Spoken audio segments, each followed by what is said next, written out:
हमारा जो ज्योतिष है वो चीजों को बदले भले ना, मतलब योगी जी को प्राइम मिनिस्टर किसी टोटके से भले ना बना सके, बिल्कुल नहीं। या कोई मंत्री अगर चाहता है कि मैं और ऊंचे पद पर पहुंच जाऊं तो वो भले ना हो, लेकिन उसकी डेस्टिनी क्या है ये हमें पता चल सकता है। पता चल सकता तो आप है। उन्हीं चार्ट्स के बारे में अंकित जी आगे हम बिल्कुल बात कर बिल्कुल लेते हैं बिल्कुल कि आपने तो सारी कुंडली देखी होगी ना, भारत की कुंडली भी देखी होगी बिल्कुल 1947 में बिल्कुल आजादी बिल्कुल के समय बिल्कुल वाली, बिल्कुल मोदी बिल्कुल जी योगी जी, मैं किसी का भी पूछूं आप बता लेंगे? बिल्कुल श्योर। सारा आपने अध्ययन कर रखा है। बिल्कुल तो चलिए फिर शुरुआत अरविंद केजरीवाल के साथ करते हैं क्योंकि दिल्ली में चुनाव है। जी। क्या कहती है कुंडली उनकी?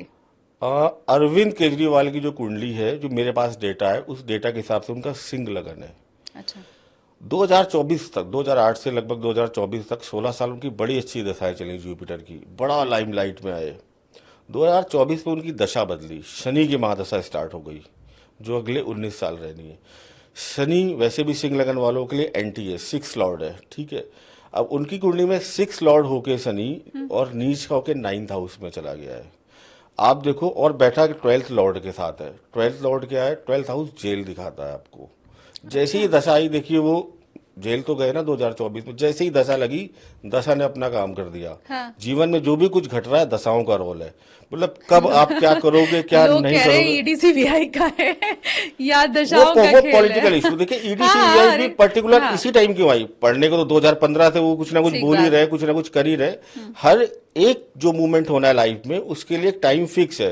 आप उनको जेल कब जाना था वो टाइम फिक्स था, तो जैसे ही आई तो अब जिनको भेजना था, नहीं भेजना था उनको जेल में, उनके अंदर ऐसी ठीक मेंटेलिटी है कि उसी इसको समय। भेजें हम, हाँ उसी समय भेजें। हाँ। वो एनर्जी उनको इस टाइम मिली, उनके प्लैनेट ने वो काम किया। अब मैं ये देखता हूं तो उनके लिए थोड़ा सा स्ट्रगलिंग रहने वाला है शनि की महादशा, और थोड़ा सा भी 2028 तक वो डिस्टर्ब रहेंगे। मुझे लगता है कि थोड़ा सा यहाँ पर इनका 2024 से 2028 तक डाउनफॉल है। आम आदमी पार्टी के कुंडली का भी एनालिसिस किया है, तो जो दशाएं मुझे दिख रही हैं, अभी फरवरी में शायद इलेक्शन है 2024 का, हाँ।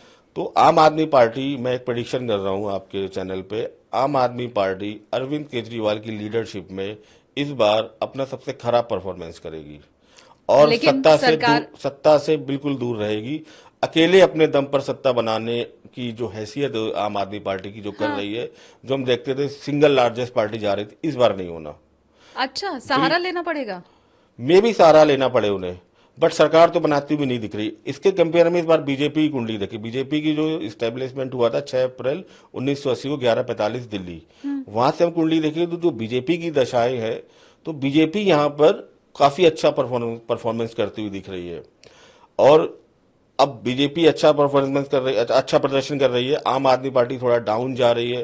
कांग्रेस की कुंडली लगभग अपने पतन की ओर है, पूरी पार्टी पतन की ओर है। मैं आगे इसको डिस्क्राइब करूंगा, तो वो अच्छा, दाई के आंकड़े के अंदर समिट ये जाएगी। तो बड़ा शॉकिंग वाला ये प्रेडिक्शन आपका है, क्योंकि दिल्ली वाले मुझे लगता है अरविंद केजरीवाल ही वापसी कर रहे हैं, ये मान के बैठे हुए हैं। मुझे लगता है जर्नलिस्ट भी सारे यही सोच रहे हैं, और कांग्रेस तो मुझे लग रहा है अब इस चुनावी नतीजों के बाद ऐसा लग रहा है कि ऊपर को जा रही है। राहुल गांधी की यात्रा कमाल कर रही है, राहुल गांधी की छवि सुधरी है, पतन बताते की हैं। ओर। ये बड़ा शॉकिंग है। तो और जो दिल्ली में जो मुझे दिख रहा है, एक हंग पार्लियामेंट। अब इसमें पॉलिटिकल पार्टीज अपना क्या इम्पैक्ट डालती हैं, बीजेपी क्या सक्सेसफुल रहेगी ऑपरेशन लोटस करके सरकार बनाने में, हाँ। ये एक अलग इवेंट्स है। बट किसी भी पार्टी को बहुमत मिलता हुआ बिल्कुल भी नहीं दिख रहा है इस पोजीशन में। और इसका मतलब जो भी पार्टी सरकार बनाएगी वो किसी न किसी के जोड़ तोड़, सहारे से बनेगी। जोड़ तोड़ होगी। अब कौन जोड़ तोड़ में ज्यादा माहिर है वो ऑडियंस खुद ही समझ सकते हैं कौन क्या करेंगे। हाँ। बट एक हंग मुझे लग रहा पार्लियामेंट है आपका आएगी, इशारा बीजेपी की तरफ है कि उसकी बन जाएगी सरकार। मे बी, अच्छा, क्योंकि हमने पीछे कई बार ये महाराष्ट्र मैं में इसलिए देखा भी उन्होंने। समझ रही हूँ क्योंकि आपने कह दिया कि कांग्रेस तो पतन की ओर है, बिल्कुल तो जब कांग्रेस पतन की ओर है तो उसका कांग्रेस सहारा। इस दिल्ली इलेक्शन में दही का आंकड़ा भी पार नहीं कर पाएगी, इस बात को आप नोट डाउन कर लीजिए। वो 10 के अंदर रहेगी दिल्ली इलेक्शन दिल्ली में। इलेक्शन हालांकि में। बीता 2 इलेक्शन भी हमने देख ही लिया है, कहाँ ही पार हुआ है दहाई का आंकड़ा, इस शून्य बार पर। भी नहीं पार होगा, लेकिन इस हाँ। बार शॉकिंग ये है कि अरविंद केजरीवाल जो 67 सीट लेके आए थे, इस बार 30-35 पे निपटते हैं, मतलब सरकार तो नहीं बना पाएंगे वो। नोट डाउन कर लीजिए इस भविष्यवाणी को, क्योंकि अगले 2 महीने के अंदर अंदर क्लियर हो जाएगा कि जो अंकित जी ने कहा है उसमें कितनी सच्चाई है, वो कितना ठीक है बिल्कुल। या नहीं है। ये नोट डाउन करने वाली भविष्यवाणी अंकित जी बिल्कुल, ने आज आप नोट डाउन बताई है। कर लीजिए। ये प्रॉपर कैलकुलेशन बेस्ड है, कोई हवाबाई नहीं है, कुंडलियों को एनालिसिस किया गया है और ये मैं एक चीज कहता हूं एज एस्ट्रोलॉजर कि आप जो भी कुंडली का एनालिसिस करें वो डेटा लें और कोशिश करें, जितने लोग भी अगर एस्ट्रोलॉजी कर रहे हैं और अच्छी प्रिडिक्शन करना चाहते हैं, अपने हाथ से कुंडली बनाएं। सॉफ्टवेयर से हम जो कुंडली बनाते हैं कई बार वो गलत हो जाती है, उनके डिग्री मिनट में फर्क आ जाता है, आपके डिविजनल चार्ट बदल जाते हैं, प्रिडिक्शन बदल जाती है। और गूगल में जो डेटा दिया गया किसी भी आदमी को, उस पर बिल्कुल भी विश्वास ना करें, कोशिश करें किसी रिलायबल सोर्स से डेटा उठाने की, क्योंकि अरविंद केजरीवाल की 8-10 कुंडलियां गूगल में घूम रही हैं। तो मैं मुझे जो दिखाई दे रहा है कि अरविंद केजरीवाल अगले मुख्यमंत्री दिल्ली के नहीं भी हो सकते हैं, इसकी संभावना है। तो ये तो एक बहुत बड़ा प्रिडिक्शन हो गया। अब अगला जो नाम मुझे लगता है हमेशा सुर्खियों में रहता है राजनीति के अंदर, वो है योगी आदित्यनाथ का। लोग अगले प्रधानमंत्री के तौर पे भी उनको देख रहे हैं। देखिए, मैंने अपने मई का एक पॉडकास्ट किया था, वहां पर मैंने 3-4 भविष्यवाणियां की थी, लोग जाके देख सकते हैं। उसके बाद अब मैं देख रहा हूँ, मोदी जी के लिए भी प्रेडिक्शन की थी। उसके बाद मैं पिछले 1-2 महीने से देख रहा हूँ हर आदमी मोदी जी की सरकार गिराने पे तुला है कि 25 में सरकार गिर जाएगी, 25 में दिक्कत आ जाएगी, ये हो जाएगा, वो हो जाएगा। पहले आपने बताया है ऑलरेडी मैं बोल चुका हूँ एक पॉडकास्ट में, मैंने 3-4 भविष्यवाणी की थी, फिर से रिपीट ये कर देता कब हूँ। आपने किया ये पॉडकास्ट? मई 2024 का है, मेरे यूट्यूब चैनल पे पड़ा हुआ है, ओके। लोग देख सकते हैं उसको। हाँ। तो मैंने इससे बताया था कि मोदी जी का जो टेन्योर है 2027 में कंप्लीट होता दिख रहा है। हम फैक्ट एंड फिगर पे बात करेंगे, महावाही बात नहीं करेंगे। उसका रीजन क्या है, हम कहाँ से बोल रहे हैं, कोई जो एस्ट्रोलॉजी सीख रहे हैं उनको भी पता चले, और जो दर्शक उनको भी लगे कि वैसे मन में आ गया कि ये बोल दिया। देखिए, एक कॉन्सेप्ट होता है, जब भी सरकार शपथ लेती है, हमारे मंडेन एस्ट्रोलॉजी में एक टर्म यूज किया जाता है, पंचनाड़ी चक्र, सिंहासन चक्र। उससे क्या होता है, जो शपथ ग्रहण की टाइमिंग होती है, उस टाइमिंग के अकॉर्डिंग हम एक कुंडली तैयार करते हैं। उस कुंडली के बिहार पर हमें बताते हैं क्या ये सरकार अपना पूरा 5 साल कंप्लीट करेगी कि नहीं करेगी। तो मोदी जी ने 9 जून 2024 को शाम को 7:15 या 20 मिनट के आसपास शपथ ली थी। उसकी कुंडली हमने बनाई, पंचनाड़ी चक्र की जो टर्म्स, जो टेक्नोलॉजी, उसको यूज किया। तो उसमें दिखा कि सरकार में चेंज होगा, फेस चेंज होगा। फेस चेंज क्यों होगा, और फिर हम मोदी जी की कुंडली को भी लगाते हैं। वृश्चिक लगन की कुंडली है मोदी जी की। मोदी जी की जो कुंडली के 2027 में इनकी दशाएं बदलेंगी, और कुछ ना कुछ शायद राहु की दशा आएगी, भी मंगल की चल रही है उनकी। तो राहु की जैसी महादशा आएगी, और राहु उनके 12th हाउस और कुछ जो रिटायरमेंट से रिलेटेड हम चीजें देखते हैं उनको इंडिकेट कर रहा है। 2026 जुलाई में राष्ट्रपति के भी चुनाव है, रिमेंबर।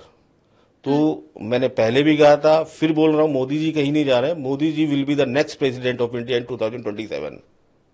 ये एक और शॉकिंग भविष्यवाणी है आपकी। आप सब कुछ नोट डाउन कीजिए। मैंने डोनाल्ड ट्रंप को 13 जून को प्रेडिक्ट कर दिया था कि ये, और ये बोला था कि ये 101% यूएस के प्रेसिडेंट बनेंगे। हाँ। आप इनको 5 जनवरी को यूएस के अगले प्रेसिडेंट की शपथ लेते हुए देखेंगे, 8 महीने पहले। उसके बाद कुछ उनके साथ हुआ भी, कोई रेप केस में उनके साथ कई बार उनको लगा कि शायद वो चुनाव नहीं लड़ पाएंगे, बट मैं सस्टेन रहा। मैंने कहा ये इंसान लड़ेगा और बहुत अच्छी तरीके से जीतेगा। कोई मामूली जीत नहीं थी इस बार डोनाल्ड ट्रंप की, बोलते हैं ना ऐतिहासिक जीत। जितनी स्विंग स्टेट्स थी सब जगह डोनाल्ड ट्रंप जीते। तो ये प्रेडिक्शन भी कैलकुलेशन बेस्ड है, एस्ट्रोलॉजी कैलकुलेशन बेस्ड, एस्ट्रोनॉमी पे बेस्ड है, कोई ये हवाई तुक्का नहीं है। मैं आपकी बात को रिलेट इसलिए कर पा रही हूँ, मैंने अभी हाल ही में सिग्नेचर एस्ट्रोलॉजी के ऊपर एक पॉडकास्ट किया था, तो उसमें हमारे गेस्ट थे विवेक त्रिपाठी जी, जो सिग्नेचर एस्ट्रोलॉजी, उन्होंने भी यही प्रेडिक्ट किया कि मोदी जी तीसरा टर्म कंप्लीट नहीं कर पाएंगे। आपने उससे भी एक कदम आगे बढ़ते हुए ये कह दिया कि मोदी जी तीसरा टर्म कंप्लीट तो नहीं कर पाएंगे, लेकिन वो राष्ट्रपति बन जाएंगे।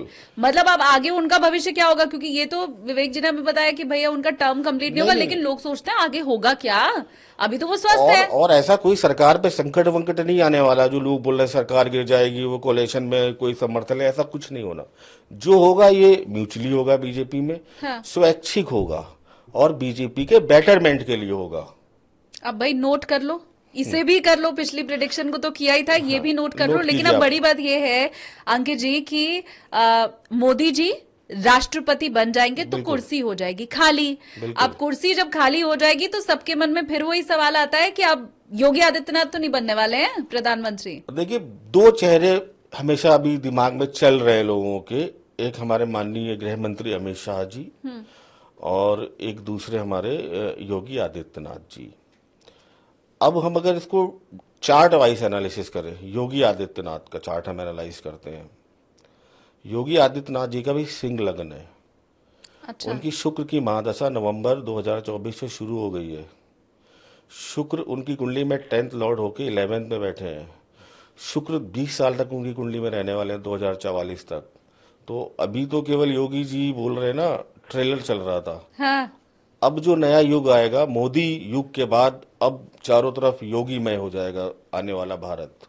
वो पूरी पिक्चर आने वाली है सामने। 2027 में बीजेपी और यूपी में भी इलेक्शन है, मैं आपको बताऊं। हाँ, ठीक है, कुछ फैक्ट फिगर और फिर उसको हम मैच करते हैं इवेंट्स के साथ कि अब मैं बोल दूं कि 2027 में यूपी इलेक्शन नहीं है या फिर यूपी में क्या होना है, तो हम उसको मैच करके बोलेंगे। 2027 में यूपी इलेक्शन है। वन नेशन वन इलेक्शन की बहुत डिमांड चल रही है। कॉन्स्टिट्यूशनल अमेंडमेंट की बहुत चीजें होती रहती हैं। तो एस्ट्रोलॉजिकली जो सारी मैचिंग और सारे जो हम गुणा भाग लगाने के बाद बोल रहे हैं, जो यूपी इलेक्शन है इसमें first time one nation one election का कॉन्सेप्ट आएगा। और यहां से यूपी की कुर्सी खाली होगी सीएम की, और वहां पर जो भी उनके सक्सेसर है, जो भी उनके पीछे है, वो पार्टी डिसाइड करती होगी, वो अपने हिसाब से करेगी। उनके चार्ट्स मैंने एनालाइज की यूपी में कौन बनेगा। यूपी से 2027 में योगी जी भारत के नए प्रधानमंत्री बनेंगे। अब यहां से भारत का एक स्वर्णिम युग मैं बोलूंगा, जिसकी आधारशिला मोदी जी ने रखी। अब जिसको बोलते हैं ना उसके, मैं 1 मिनट रोक रही हूँ क्योंकि शायद ये मिस ना हो जाए हमारे व्यूवर से, जो आपको बातें नोट करती हुई चलनी थी। बिल्कुल। वो वन नेशन वन इलेक्शन मैंने पूछा नहीं था, अंकित जी ने खुद बता दिया है। तो ये भी आप नोट डाउन करिए कि 2027 उत्तर प्रदेश का चुनाव जब होगा तो उस समय वन नेशन वन इलेक्शन की शुरुआत वहीं से हो वहीं सकती से है। होगी। और ये एक और शॉकिंग प्रेडिक्शन आपकी। ठीक है, वन हाँ, नेशन वन इलेक्शन की शुरुआत वहीं से होगी। योगी जी भारत की जो सत्ता का केंद्र दिल्ली में आएंगे, और यहाँ से एक बोलते हैं ना, भारत के लिए एक गोल्डन टाइम शुरू होगा। ये योगी जी के लिए भी बहुत बढ़िया है। शुक्र के बाद उनकी सूर्य की दशा आएगी, सूर्य भी उनका 10वें भाव में बैठा है। हाँ, तो मुझे योगी जी अगले 20 साल तक हिलते हुए नहीं दिख रहे।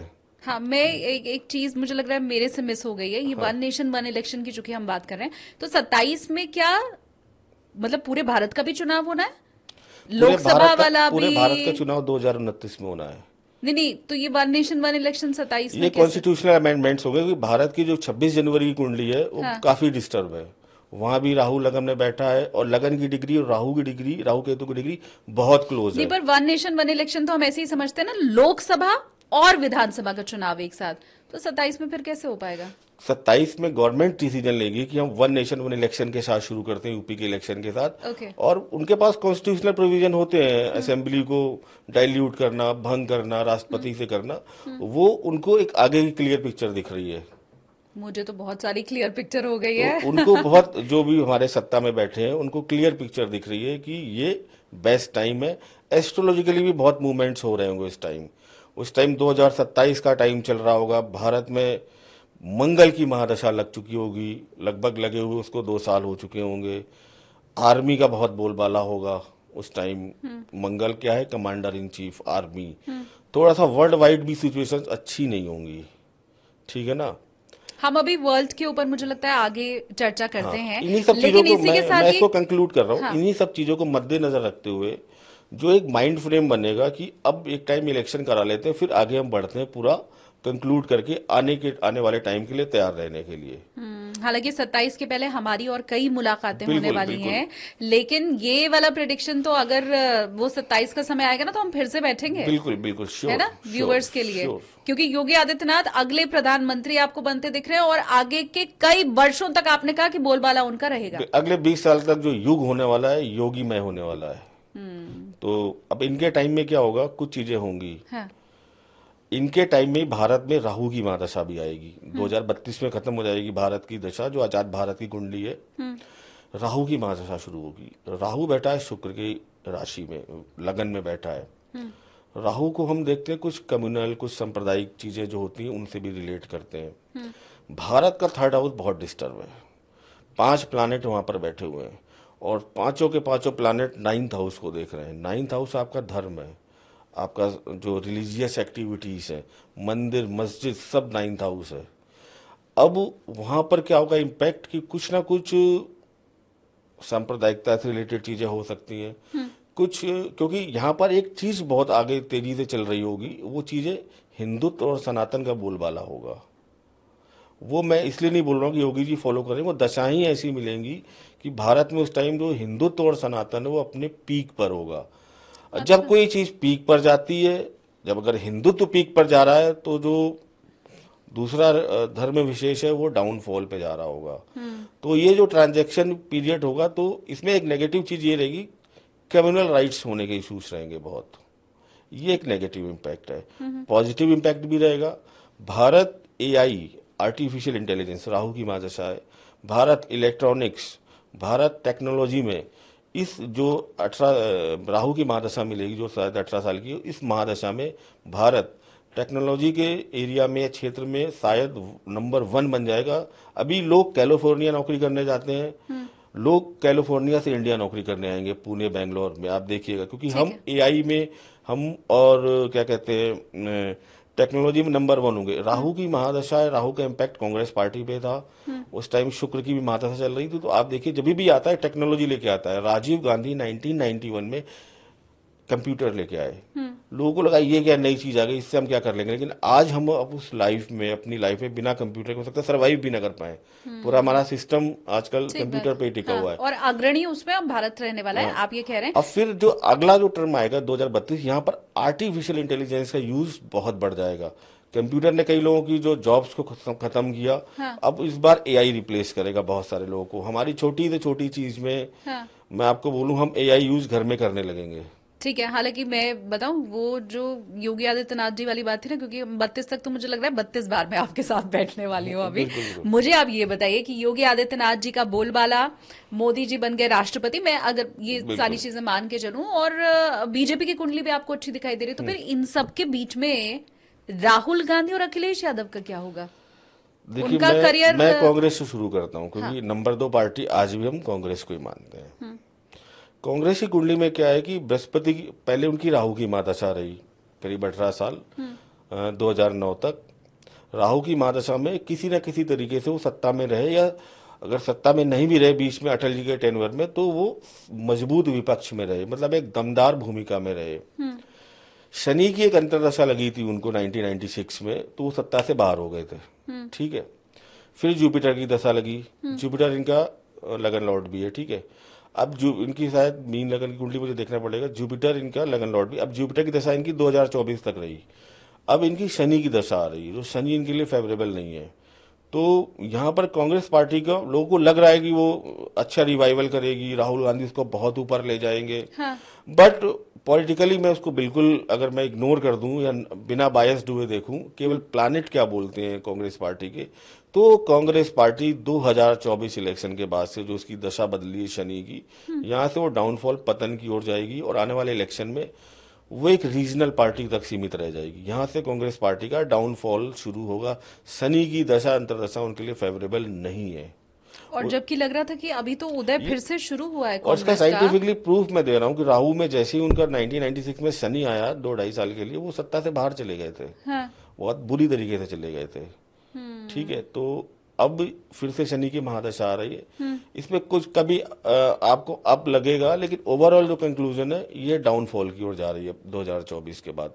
इसका बहुत अच्छा फ्यूचर मुझे नहीं दिख रहा। और आने वाले टाइम में इलेक्शंस में जो मुझे दिख रहा है, आने वाला टाइम जो दिख रहा है इंडिया का वर्ल्ड वाइड, ये बहुत छोटे लेवल तक सीमित रह के आपकी सिमटती हुई दिख रही है। राष्ट्रीय पार्टी क्षेत्रीय पार्टी में तब्दील होती है, आपको बिल्कुल दिखाई दे रही है। बिल्कुल क्षेत्रीय वो पार्टी है। कांग्रेस जो हमेशा से, जिसका आधिपत्य अगर मैं कहूं कि भारत के ऊपर था, वो अब आपको पतन की ओर जाती हुई दिखाई दे रही है। कांग्रेस की कुंडली 2 जनवरी 1978 की बनाई है, जब नया कांग्रेस आई बना था।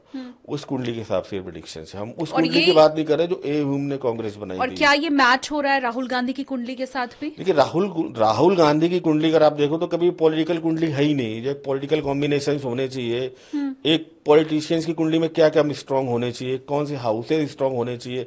6 हाउस बहुत स्ट्रांग होना चाहिए, कंपटीशन का हाउस है। एक पॉलिटिक्स, आप एक अच्छे पॉलिटिशियन तभी बन सकते हो जो आप कंपीट करके लोगों को हरा के आओ। आपकी कुंडली में राहु बहुत अच्छा होना चाहिए। डिप्लोमेसी, राहु क्या है? डिप्लोमेसी। एक मतलब बोलते हैं ना कि थोड़ा सा आप क्या कर रहे हो क्या नहीं कर रहे हो, सीक्रेसी आपके काम में पॉलिटिशियन के लिए बहुत जरूरी है। उसका बुद्ध बहुत अच्छा होना चाहिए। उसका सेकंड हाउस बहुत अच्छा होना चाहिए। राहुल गांधी का बुद्ध तो खराब है, सेकंड हाउस भी खराब। आप देखते हो ना, वो बोलते टाइम कहीं भी कुछ बोल जाते हैं, फिर बाद में वो बड़ा हंसी का पात्र बन जाते हैं। सैटर्न स्ट्रांग होना चाहिए। तो उनकी कुंडली में जो पर्टिकुलर एक 8-10 कॉम्बिनेशन होने चाहिए कि वो पॉलिटिशियन में या पॉलिटिक्स में हाई पोजीशन पे जाएंगे, तो वो राहुल गांधी की कुंडली में कहीं से भी नहीं दिखते। अब वो हैं इस पोजीशन पे क्योंकि उनको वो परंपरागत रूप से मिला हुआ है। अगर वो एक जमीन से उठ के आए होते तो वो विधायक भी नहीं बन पाते अपनी जिंदगी में। ये उनको बाई बर्थ मिला है। संचित कर्मा जो आपने संचित शुरू कर्मा में लेके बताया आए हैं था। कि भाई तुम कुछ भी मत करो, तुम सांसद तो बनोगे मिनिमम, हाँ और एक पार्टी के अध्यक्ष रहोगे। बोल जब तक वो पार्टी जिंदा, जब तक वो खत्म नहीं हो जाती, हाँ तब तक उसमें तुम्हारा बोलबाला रहेगा। हाँ करो फिर अपने मनमानी। बट अगर मैं उनकी कुंडली आप मुझे रख दो और कांग्रेस और जिस परिवार में जन्म लिया उसको हटा दो, हाँ। तो उनकी कुंडली विधायक, मैं कह रहा हूँ कि जो काउंसलर होते हैं वो बनने लायक भी नहीं है। इतने भी सपोर्ट उनके तो स्टार लेकिन 24 के बाद आप देख रहे हैं कि आगे भी उनका फ्यूचर कहीं ब्राइट नहीं। नहीं है, बिल्कुल ब्राइट नहीं है। अभी उनकी तो मैं कुंडली से पीएम बनने की बात ही क्या पूछूं, जब आपने तो कह बिल्कुल दिया ब्राइट ही छोड़ नहीं है। दीजिए। एक बार अमित शाह जी ने कहा था ना 10-20 भैया नहीं, अगले 50 साल तक बीजेपी की सरकार रहने वाली है। मैं एक सुन रहा था तो उस टाइम उनके हाँ मुंह पे सरस्वती बैठी थी। तो हाँ। भूल जाइए बाकी कौन पीएम बनेगा, पीएम तो बीजेपी से ही है। अच्छा, मैं नहीं जानती आपने कितना देखा होगा या नहीं, लेकिन अब तो प्रियंका गांधी की एंट्री हो चुकी है, तो क्या उनकी कुंडली स्ट्रांग दिखाई दे रही है पॉलिटिक्स के मामले में? प्रियंका गांधी की अगर कुंडली का कंपेयर करें वर्सेस राहुल गांधी, हाँ। हम और किसी के साथ नहीं कर रहे तो बेटर है। अच्छा। वो कोशिश करेंगी रिवाइवल का, और हो सकता है आने वाले टाइम में कांग्रेस में एक होता है ना फ्रंट लेवल पे आना, वहां पर भी आए। बट उनकी जो कोशिश है वो उतना रिजल्टफुल नहीं जाएगी। एफर्ट्स बहुत करेंगी, मेहनत बहुत करेंगी वो, लेकिन उस चीज को जो डेस्टिनी ने अब डिफाइन कर दी है उसको रोक नहीं पाएंगी। हाँ, राहुल गांधी से वो पॉलिटिक्स में बहुत अच्छा बेटर करने वाली, बहुत अच्छा परफॉर्म करने वाली है। आराम से रहे। हाँ। फैक्ट फिगर पे बोलो, कोई आपको बोले कि ये हो जाएगा तो आप पूछो क्यों होगा भाई। ये फैक्ट फिगर की आपने जो बात की, तो मुझे वापस से आपकी वो ट्रम्प वाली बात याद आ गई कि आपने उनको लेके इतनी सटीक भविष्यवाणी पहले की थी, तो अब उनका फ्यूचर भी बता दीजिए फिर। शॉकिंग है। अच्छा। Mister Donald Trump will be the last president of United state of America. कैसे? इस थर्ड वॉर में तो सबसे ज्यादा इम्पैक्ट आएगा वो यूएसए पे आएगा। अब लोग सोचेंगे यूएसए खत्म हो गया, हाँ, ऐसा मतलब? नहीं है। ऐसा नहीं है। हाँ। जो यूएसएसआर के साथ हुआ था 1991 में, कुछ उसके स्टेट्स अलग निकल गए थे। उसमें यूक्रेन भी था, क्रीमिया भी था, बहुत सारे स्टेट्स ने अपनी इंडिपेंडेंट आइडेंटिटी बना ली थी। ट्रंप को लेके कुछ नाराजगी तो रहती है अमेरिकन्स में, उनकी पॉलिसीज को लेके और कुछ ना कुछ चीजों को लेके।